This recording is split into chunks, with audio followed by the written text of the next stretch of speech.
the most moral army in the world. But if you simply take a closer look at their actions across the African continent, you'll get a completely different story. Israel has been facilitating destabilization through military efforts across the continent since the 60s. Let's first take a look at the Congo. Israel was supportive of the assassination of Patrice Lumumba, the Congo's first prime minister after they gained their independence. Lumumba wanted to unite Africa and have them be less dependent on their former colonizers.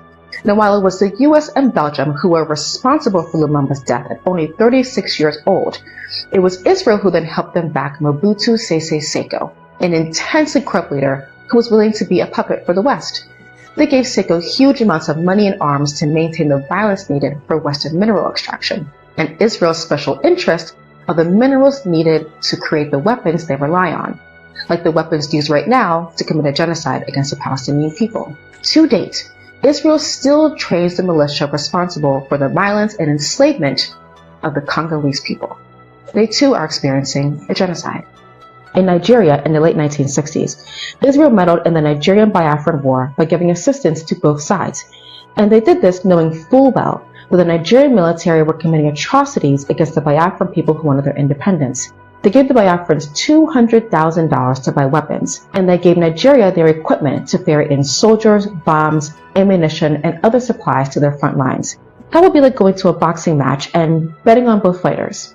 Fast forward to the 90s, the Rwandan Civil War, the fastest paced genocide in human history, where 1 million people died in only 100 days.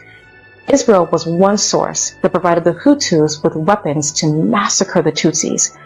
They sent weapons to a country where they already knew a genocide was taking place, and a significant amount of the fighting now in the Congo that allows the enslavement of the Congolese people and exploitation of the land is being committed by M23. And who are M23? Well, they are the militia made up of ethnic Tutsis who were genocided in the 90s with the help of Israel.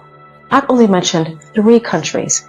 There's also Angola, Cameroon, Ivory Coast, Kenya, Morocco, South Sudan, Uganda, Guinea, and my very own Ghana.